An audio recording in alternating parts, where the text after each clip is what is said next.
There is a kind of silence that is louder than any scream.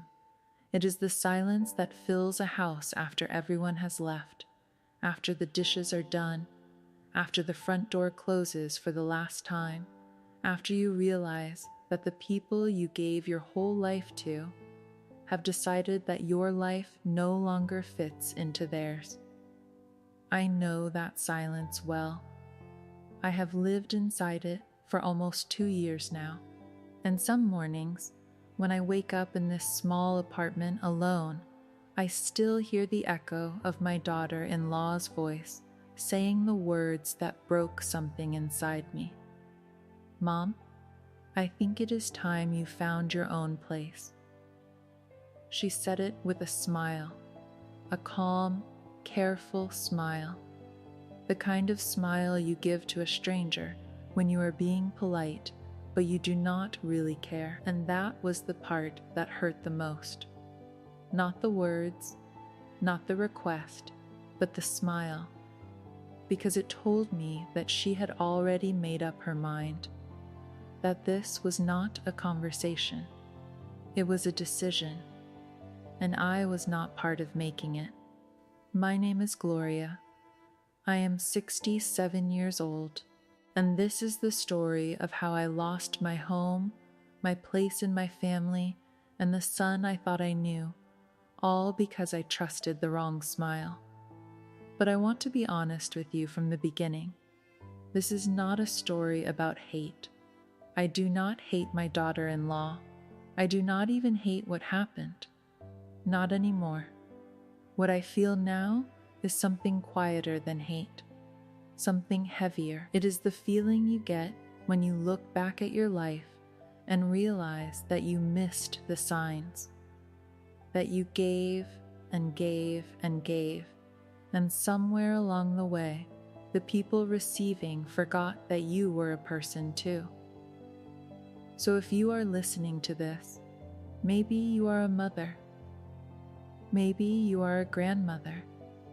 Maybe you are someone who has been pushed aside by the very people you raised. Or maybe you are just someone who needs to hear that you are not alone. Because I needed to hear that too. And for a long time, nobody said it. Let me take you back to the beginning. Let me tell you how it all started. With love, with hope, and with a wedding that I thought was the happiest day of my life. My son, David, was always a quiet boy. Even as a child, he did not talk much. He would sit in the corner of the kitchen while I cooked and just watch. He would hand me the salt when I needed it. He would wipe the counter without being asked. He never said "I love you" with words. He said it with presence. And for a long time, that was enough. His father, my husband, Richard, passed away when David was 19. A heart attack, quick and sudden. One morning, Richard was reading the newspaper at this very table, and by the afternoon, he was gone. Just like that. No warning, no goodbye, no chance to say the things you always think you will have time to say. After Richard died, it was just me and David. We held each other up. I worked 2 jobs, one at a laundry service and one at a small grocery store, to make sure David could finish college. He studied accounting. He was good with numbers. Quiet people often are. They notice the details that louder people miss. I remember those years well. They were hard, yes, but they were also beautiful in a simple way. David and I had a routine. I would come home tired, and he would have made dinner. Nothing fancy, just rice and beans, maybe some chicken. But he would set the table properly, with the napkins folded the way I had taught him. And we would sit across from each other and eat in comfortable silence. That silence between us was never empty. It was full of understanding, full of love that did not need to be spoken. I thought that silence would last forever. I thought David and I had a bond that nothing could break. I was wrong. When David was 26, he met Vanessa. She was bright, energetic. She laughed easily and talked with her hands. She was everything David was not, loud where he was quiet, outgoing where he was reserved, and I could see right away that he was drawn to her like a moth to a warm light. The first time he brought her home, I remember feeling something I could not quite name. It was not jealousy, it was not disliked, it was more like a gentle warning, a whisper somewhere inside me that said, "Be careful, Gloria. Something is shifting." But I pushed that feeling aside, because Vanessa was lovely. She was. She hugged me the moment she walked through the door. "You must be Mom," she said. "David talks about you all the time." And I melted.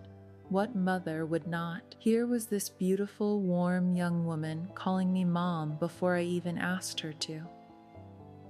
She brought flowers. She complimented my cooking. She sat beside me on the couch and asked me about my childhood, my recipes, my late husband. She listened. She really listened, or at least I thought she did. They dated for 2 years. During that time, Vanessa became a regular part of our lives. She came over for Sunday dinners. She helped me plant tomatoes in the backyard. She even went with me to the doctor once when I had a bad cough and David was stuck at work. I remember sitting in that waiting room with her, and she held my hand and said, "Do not worry, Mom. I am here." I believed her. I believed every word. When David told me he was going to propose, I cried. Happy tears. I helped him pick the ring. It was a simple one, a thin gold band with a small diamond, nothing expensive, but it was honest, and it was real, and I thought it was perfect. Just like them. The wedding was small. We held it in the backyard of our house, the same house where I had raised David, where Richard and I had built our life together. I made the food myself.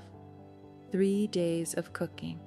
My hands ached, my back was sore, but I did not care. My son was getting married, and the woman he chose called me Mom.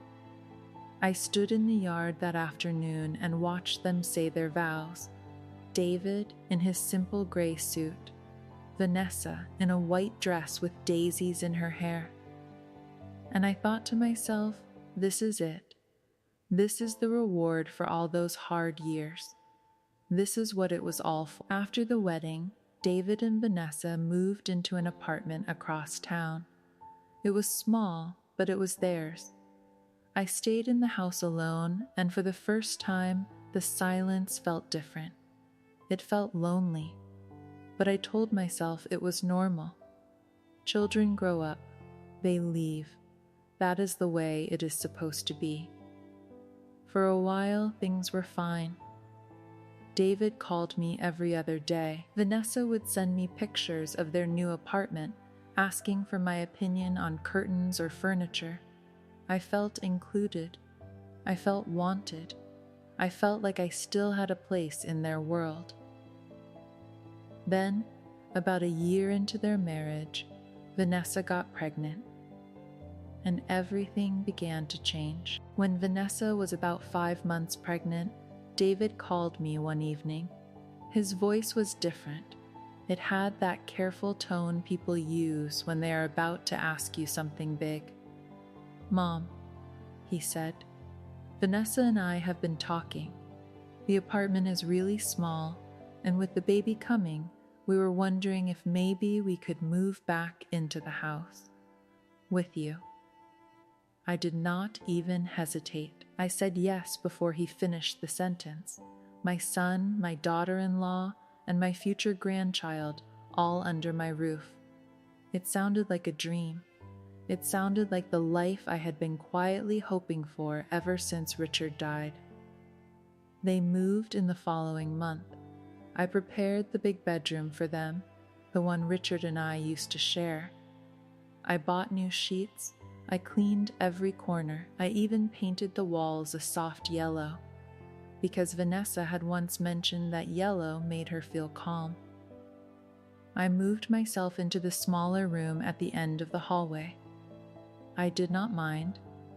I wanted them to be comfortable. I wanted them to feel at home. And for a while, it was wonderful. Vanessa's belly grew bigger, and I cooked for her every day. I made soups, stews, and fresh bread.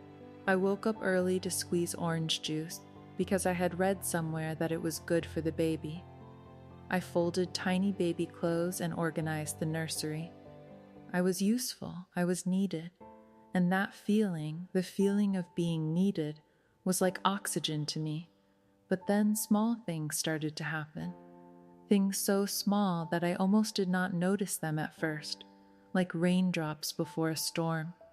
Quiet, light, easy to ignore, until the storm arrives and you realize you should have paid attention. The first thing I noticed was the food. I made a pot of chicken soup one evening. It was my mother's recipe, the same one I had made for David his entire life. I set it on the table, proud and happy, and waited for them to come down for dinner. Vanessa walked in, looked at the pot, and said, "Oh." Soup again? It was not what she said. It was how she said it. That little sigh before the words, that tiny lift of her eyebrow, as if my cooking was something to endure, not enjoy. I smiled and said, "I can make something else if you like." She shook her head. "No, it is fine. I am just not very hungry." She took a small bowl, ate a few spoonfuls, and left the rest. David ate quietly, the way he always did. He did not say anything. He never said anything. I told myself it was the pregnancy. Hormones, cravings, moods. That is what I told myself. A few days later, I was tidying up the living room when Vanessa came in and said, "Very casually, Mom, I moved some of your things from the bathroom shelf. I needed the space for my vitamins and creams. I hope you do not mind." I said I did not mind. And I meant it. It was a small thing. But when I went to the bathroom, I saw that all of my things, my toothbrush, my face cream, my small bottle of lavender oil that helped me sleep, had been put into a plastic bag and placed on the floor beside the toilet. Not on another shelf, not in a drawer, on the floor. Like they did not matter. Like I did not matter. I picked up the bag, took it to my small room, and set it on my nightstand. I did not say anything. What was there to say? It was her home too. She was carrying my grandchild. I could adjust. I could make myself smaller. And that is what I began to do. I made myself smaller. Day by day, little by little, I gave up space. I gave up my opinions. I gave up the comfort of being in my own home without feeling like a guest. The baby came in September. A little girl. They named her Lily. She was the most beautiful thing I had ever seen, small and pink, with a full head of dark hair, just like David when he was born. I held her in the hospital, and I cried. Not from sadness, from a kind of deep, overwhelming love that I had forgotten existed. For the first few weeks, I was everything. I was the one who woke up in the middle of the night when Lily cried. I was the one who changed diapers, warmed bottles, and rocked her back to sleep. Vanessa was recovering, and David was working extra hours to cover the hospital bills, so I stepped in, gladly, joyfully. Without complaint, I sang to Lily the same songs I had sung to David. I whispered stories into her tiny ears. I held her against my chest and felt her heartbeat, so fast and light, like a little bird, and for a brief, beautiful time, I felt whole again. But then Vanessa got stronger. She recovered, and slowly she began to take over, which is natural, of course. She was the mother. I understood that. But the way she did it, that is what hurt. She did not say, "Thank you, Mom. I will take it from here." She did not say, "You have done so much. Please rest now." Instead, she simply started shutting doors. One night, I went to pick up Lily when she was crying, and I found the nursery door locked. I knocked gently. "Vanessa, the baby is crying. Do you need help?" "I have got it," she said through the door. Her voice was flat, not unkind, just closed. I stood in the hallway for a long moment, my hand still raised, my knuckles still against the wood, and I felt something shift inside me, something I could not name yet. It was the first crack. Over the next few months, the cracks grew. Vanessa began to set rules. Rules for her house, she called it, even though it was my house. The house I had paid for with 20 years of hard work. "Mom, please do not pick up Lily without asking me first. Mom, I would rather you did not give her that blanket. It is not organic cotton. Mom, I have a schedule for her feedings. Please do not feed her outside of those times."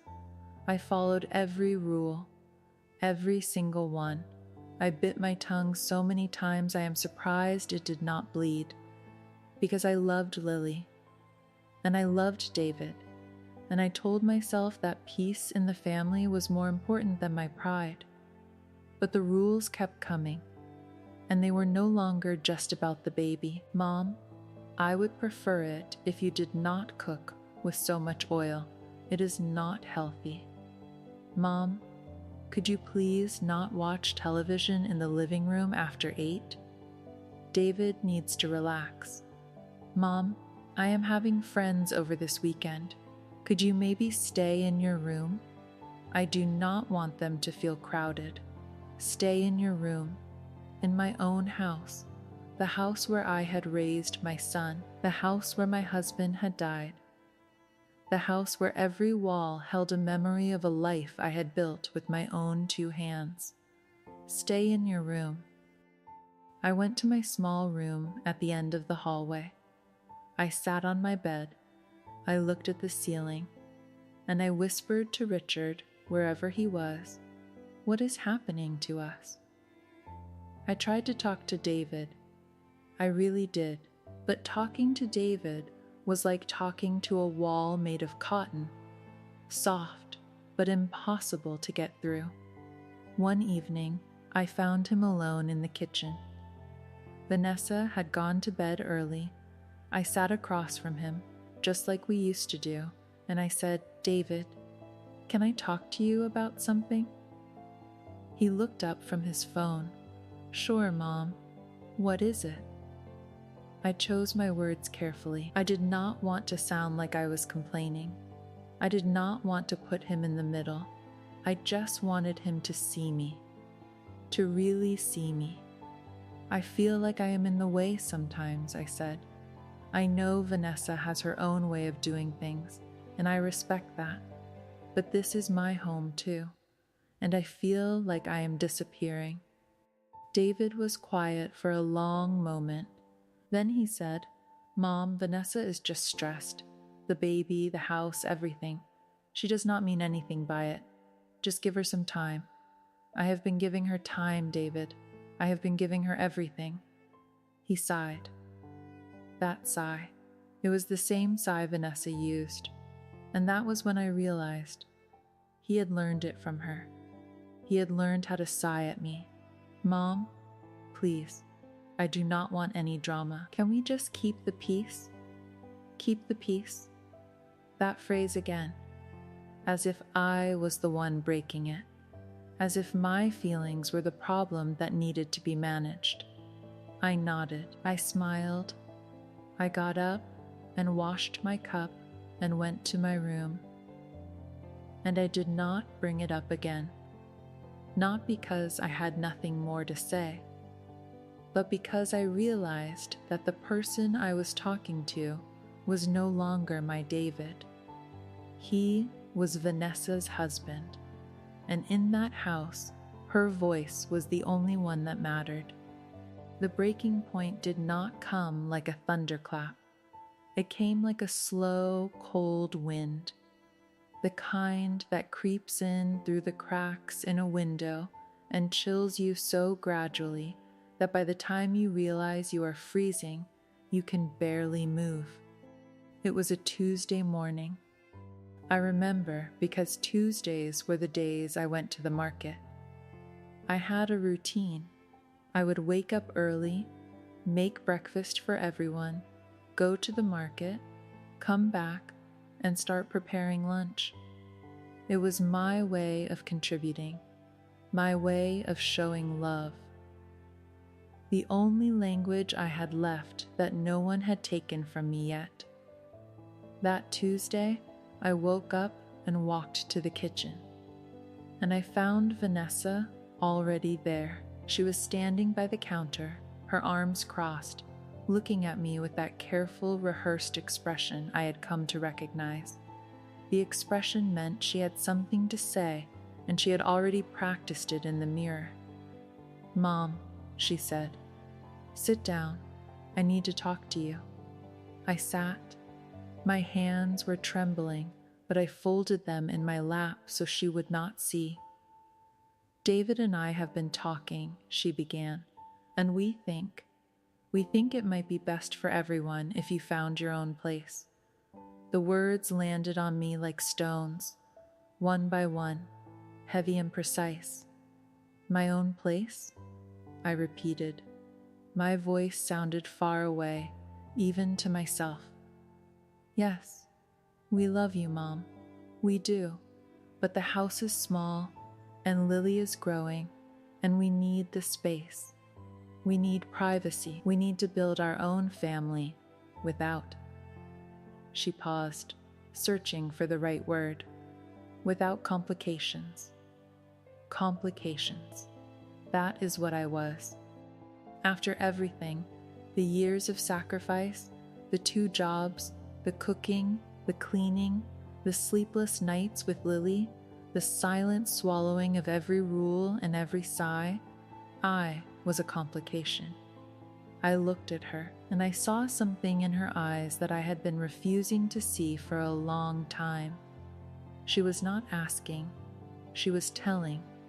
This was not a conversation, it was a verdict. "Does David know about this?" I asked. "It was his idea," she said. His idea. Those 2 words shattered something inside me that I did not even know was still whole. I had already lost my place in the house. I had already lost my voice, my comfort, my routines, but I had held on to one thing, the belief that David, my quiet, gentle David, was still on my side. That even if he could not say it out loud, he still loved me the way a son loves his mother. Deeply, unconditionally, without terms. But now Vanessa was telling me it was his idea, and the ground beneath me simply gave way. I did not cry. Not then. I am not sure why. Maybe I was in shock. Maybe I had run out of tears. Or maybe some part of me had been expecting this moment for a long time and had quietly been preparing for it, the way animals sense a storm before it arrives. I stood up slowly. My knees ached. My back ached. Everything ached. I looked at Vanessa and I said the only thing I could think of. "This is my house." She blinked, just once. Then she said, very calmly, "I know, but David is your son, and we are his family now, and we need this house to raise our daughter. You can find a nice apartment nearby. We will help you. We will visit. It does not have to be a bad thing. A nice apartment. Nearby. We will visit." Every word was designed to sound kind. Every sentence was built to make me feel like this was reasonable. like I was the one being unreasonable for not wanting to leave the home I had lived in for 35 years. The home where I had brought David home from the hospital as a baby. The home where Richard proposed to me on the kitchen floor because he was too nervous to stand. I went to find David. He was in the nursery, holding Lily. She was sleeping against his shoulder, her tiny fist curled around his collar. He looked up when I walked in, and I could see it on his face immediately. He knew Vanessa had spoken to me, and he had let her do it. He had sent her to do the job he was too ashamed to do himself. "David," I said. My voice was steady. I am proud of that, even now. My voice did not shake. "Is it true? Do you want me to leave?" He looked down at Lily. He could not meet my eyes, and that told me everything I needed to know. "Mom, it is not like that," he said. "We just need more space. Lily is going to need her own room soon, and she can have my room," I said. "I will sleep on the couch. I will sleep on the floor. I do not need much, David. I never needed much. Mom?" He trailed off. And then he said the words that still echo in my mind every single night. "Vanessa and I have already decided. We found an apartment for you. It is close by. It is nice. I will pay the rent. You will not have to worry about anything. You will not have to worry about anything." As if my worry was about money. As if my pain could be solved with a lease agreement. As if the thing I was losing was just a building with walls and a roof. He did not understand. He could not see that what I was losing was not a house. It was my family. It was my place in this world. It was the only proof I had that my life had meant something. I looked at my son, this man I had raised, fed, held, and loved for 26 years, and I saw a stranger. Not because he had changed, but because I was finally seeing him clearly. He was a good man, a kind man, but he was not strong enough to stand between his mother and his wife, and in the end he chose the path of least resistance. He chose comfort, he chose peace, and peace for him meant letting me go. I did not fight, I want you to know that. I did not scream, I did not argue, I did not make threats or demands. I simply nodded. I went to my small room, I sat on my bed, and I began to pack. It did not take long. That is the saddest part. After 67 years of life, my belongings fit into 3 suitcases and a cardboard box. Clothes, a few books, Richard's photograph, a blanket my mother had crocheted for me when I was a girl, Lily's hospital bracelet, which I had kept in my nightstand drawer. I packed these things slowly, carefully, as if I were handling pieces of glass. And maybe I was. Maybe that is what memories are. Pieces of glass that you carry with you, beautiful but sharp, and if you hold them too tightly, they cut you. 3 days later, David drove me to the apartment.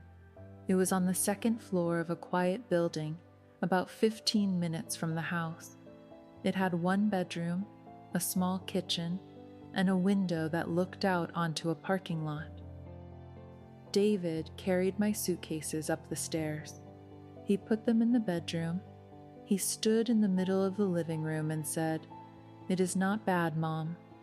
You will get used to it." I looked around. The walls were white, blank, no memories on them, no marks where a child had measured his growing height, no nail holes where wedding photos once hung, just white, empty walls.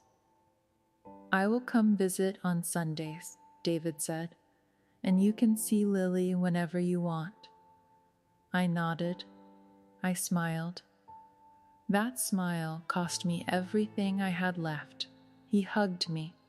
A quick, tight hug, the kind of hug you give when you know you are doing something wrong, but you do not want to stop long enough to feel it. Then he left. The door closed, and I was alone. I stood there for a long time.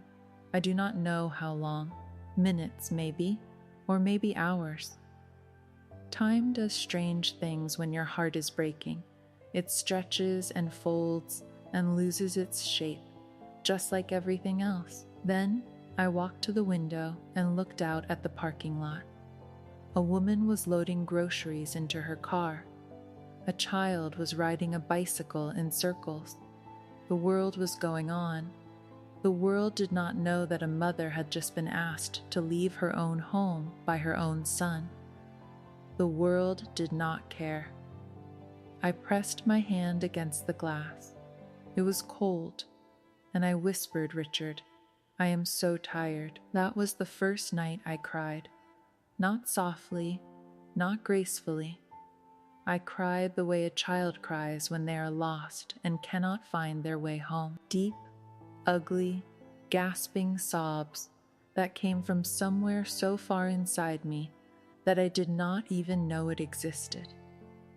I cried until my body had nothing left, until my eyes burned, and my throat was raw, and my pillow was soaked through. And then I slept, because even grief gets tired eventually. The first Sunday came and went. David did not visit. He sent a text message. "Sorry, Mom, Lily has a cold." Next week, I stared at those words on the small screen of my phone and felt something I had not expected to feel. Relief, because at least now I did not have to pretend. I did not have to sit across from my son and act like everything was fine. I did not have to perform the role of the grateful mother who understands, who accepts, who forgives before she has even been asked for forgiveness. The second Sunday, he did not come either. Another text, "Work emergency. Will call tomorrow." He did not call tomorrow. The third Sunday, nothing. No text, no call, just silence. That silence I mentioned at the beginning, the loud kind, the kind that fills every room, every corner, every hour of the day. I began to count the days, not since I had moved out, but since anyone in my family had spoken to me. 3 days, 7 days, 12 days, 20. A calendar on a kitchen wall, days being crossed off one by one. The kitchen is clean but empty, no mess, no life, no warmth. I tried to keep busy. I cleaned the apartment, even though it did not need cleaning. I cooked meals for one, which is the loneliest kind of cooking there is. I watched television, but the stories on the screen felt hollow compared to the story I was living. I went for walks around the block, but I always came back to the same empty rooms, the same white walls, the same silence. One afternoon, about 6 weeks after I had moved out, I was sitting on a bench near the grocery store when my phone rang. It was Vanessa. My heart jumped. I answered immediately. "Vanessa? Is everything all right? Is Lily okay?" "Everyone is fine, Mom. I just wanted to ask you something." "Of course. Anything. Do you still have Grandma Rose's china set? The blue one with the gold edges?" I paused. That china set belonged to my grandmother. It was the only thing of hers I had left. My mother had given it to me on my wedding day, and I had kept it in a glass cabinet in the dining room for over 30 years. I had packed it carefully when I moved out. It was in the top of my closet, wrapped in tissue paper. "Yes, I have it," I said. "Great." Vanessa's voice brightened. "I am redecorating the dining room, and I think it would look perfect on the shelves. Could I come by and pick it up? She did not ask how I was. She did not ask if I needed anything. She did not mention the Sundays that David had missed. She called because she wanted something. She called because she needed a decoration for the dining room of my house. And still, I said yes, because I thought that if I gave her what she wanted, maybe she would stay on the phone a little longer. Maybe she would say, "How are you, Mom?" Maybe she would say, "We miss you." Maybe the china set was a bridge, and if I offered it freely, she would walk across it back to me. She came the next day. She stayed for 11 minutes. I know because I watched the clock. She took the china set, gave me a quick hug, and said, "The apartment looks nice, Mom. You have settled in well." Settled in, as if this was my choice, as if I had moved here because I wanted to. After she left, I opened my closet. The shelf where the china set had been was empty now. Just a gap where something precious used to be. And I thought, that is what I am. A gap, a space where something precious used to be. The weeks turned into months. Winter came. The apartment was cold in a way that had nothing to do with the temperature. I bought a small heater and kept it by my bed, but it only warmed the air. It could not warm the emptiness. I saw Lily twice during those months. Once when David brought her by for a quick visit, 20 minutes, standing in the living room, not even sitting down. And once when I ran into them at the grocery store by accident. Lily was in the shopping cart, chewing on a teething ring. She looked at me and smiled, a pure, simple smile, the kind that does not know about betrayal or loss or loneliness, the kind that just is. I reached out to touch her cheek, and Vanessa gently pulled the cart back. "She has been fussy today," she said. "Better not to overstimulate her." Overstimulate my granddaughter by touching her cheek. I pulled my hand back and put it in my coat pocket. I smiled and said, "Of course, I understand." But I did not understand. I have never understood, and I do not think I ever will. Then, one evening in February, something happened that changed everything.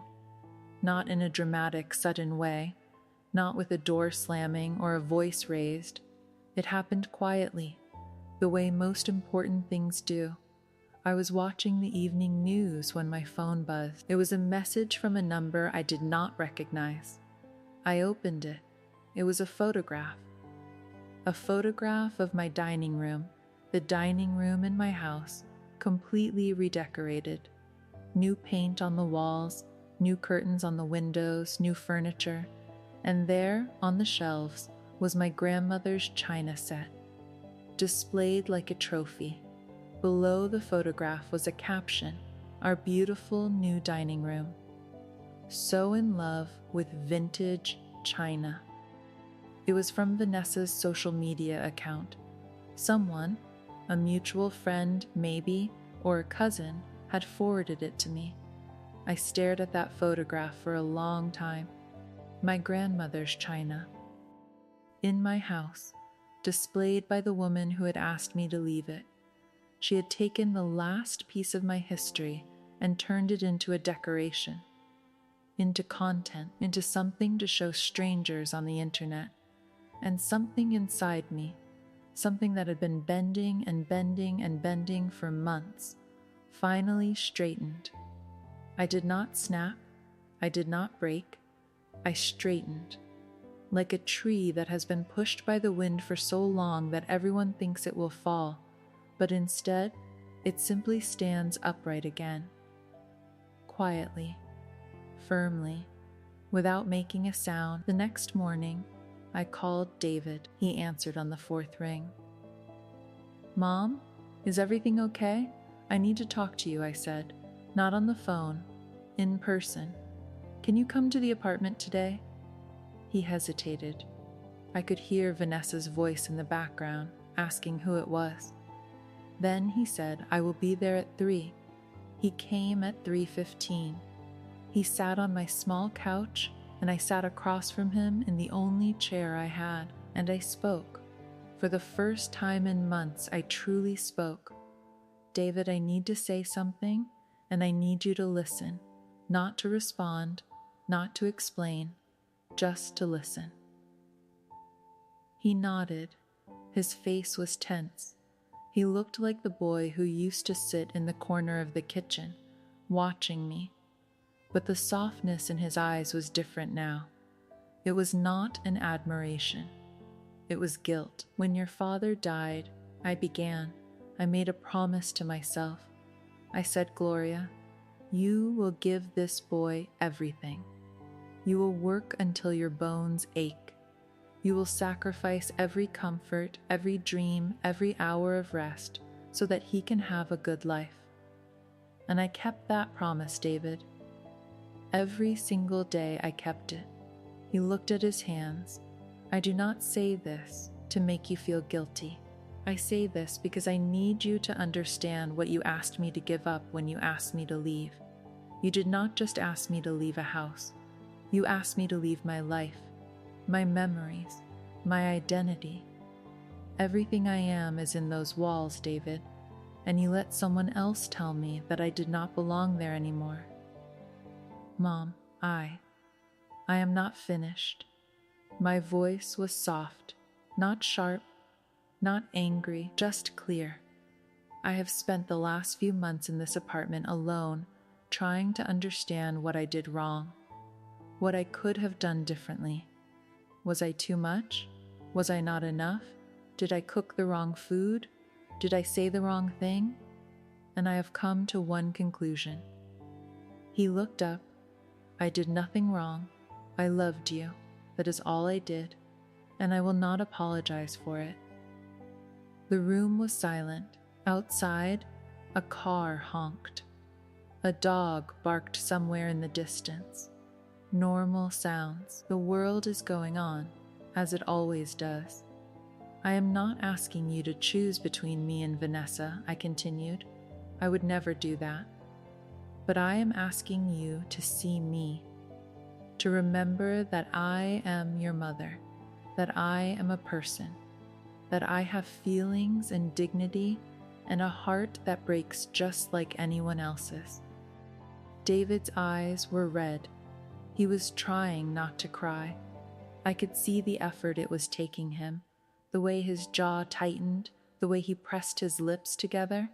And I want you to know, I said, that I forgive you, not because what you did was right, but because holding on to this pain is killing me slowly, and I refuse to die that way. I refuse to spend whatever years I have left being bitter and angry and alone.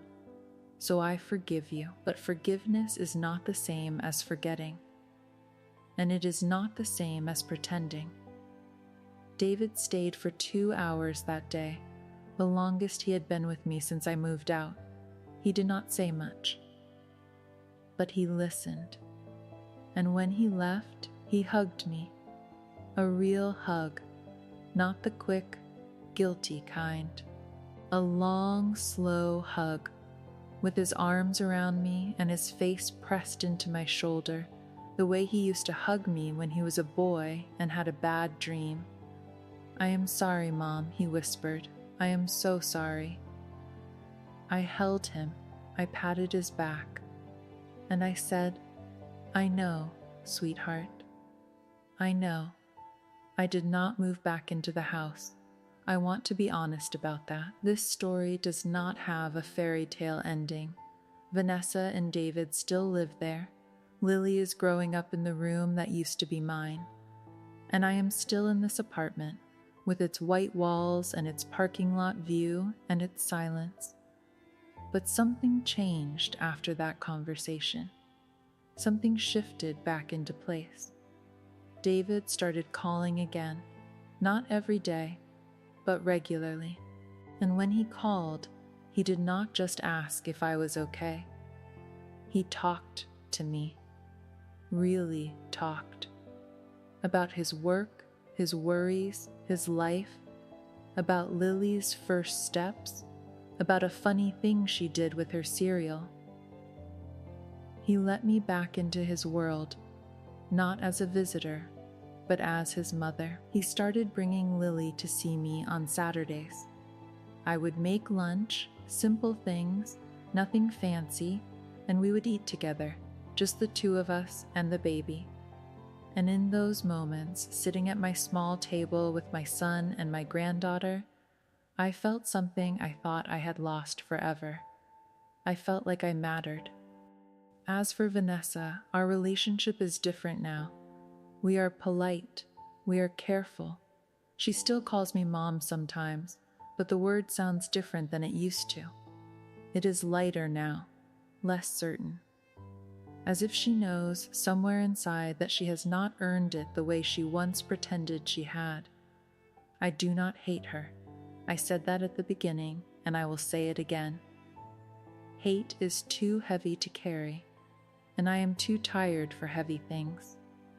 What I feel toward Vanessa is a quiet sadness, a wish that things could have been different, a hope that one day, when Lily is older, Vanessa will understand what it means to be a mother who gives everything, and what it feels like when everything is not enough.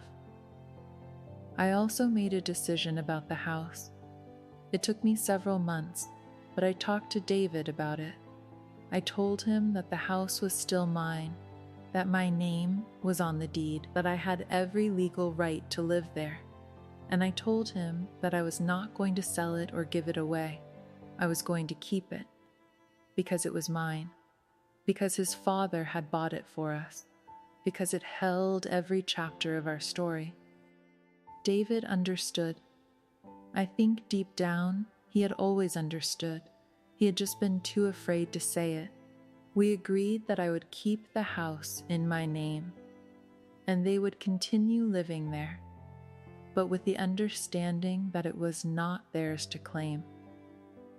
It was borrowed, and one day it would go to Lily, not to Vanessa, to Lily, because Lily is the next chapter, and chapters deserve to be written by the right hands.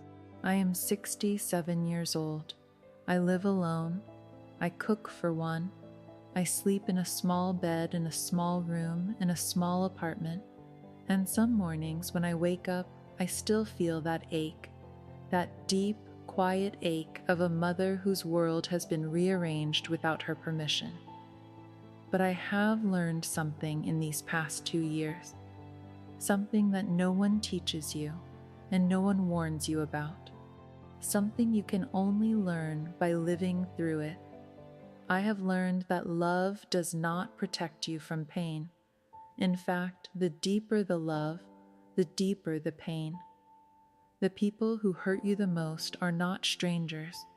They are the ones you held closest, the ones you trusted with everything, the ones you thought could never look at you and see anything less than the woman who gave them life. But I have also learned this, and this is the part I want you to carry with you, whoever you are, wherever you are listening to this. You are not defined by how people treat you. You are defined by how you treat yourself after they have treated you badly. When Vanessa asked me to leave, I could have fought. I could have screamed. I could have turned bitter and cold and spent the rest of my life reminding David of everything I had sacrificed. But I did not. Because bitterness is a prison, and I have already lived in enough small rooms. Instead, I chose to stand up, quietly, gently, without cruelty and without surrender. I chose to say, I deserve better, not with anger, but with truth. And I chose to keep loving my son, my granddaughter, even myself, even when love felt like the hardest thing in the world. Be a woman at the window. Late afternoon light, golden and warm, she is looking out, but not with sadness anymore, with something calmer, something steadier. She takes a deep breath. There is one more thing I want to tell you. Last Saturday, David brought Lily to visit. She is almost 2 now. She runs more than she walks. She talks in half words and full smiles. She calls me Nana, and when she runs into my apartment and wraps her little arms around my legs and says Nana, Nana, I swear every crack in my heart seals shut, just for a moment, just long enough to remind me that I am still here. I am still standing, and I still matter.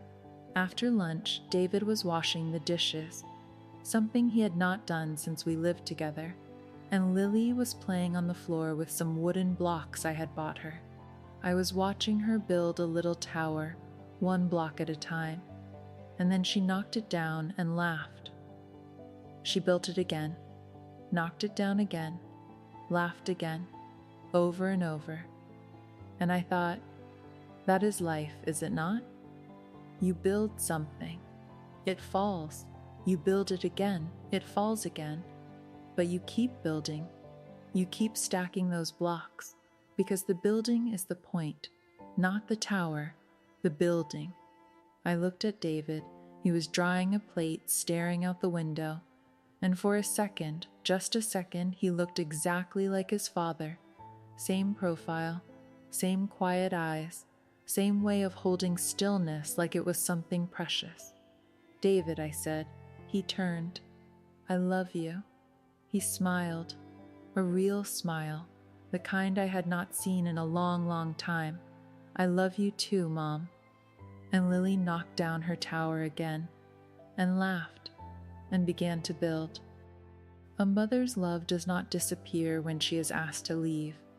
It waits, quietly, patiently, like a light left on in a window, for whoever has the courage to come home.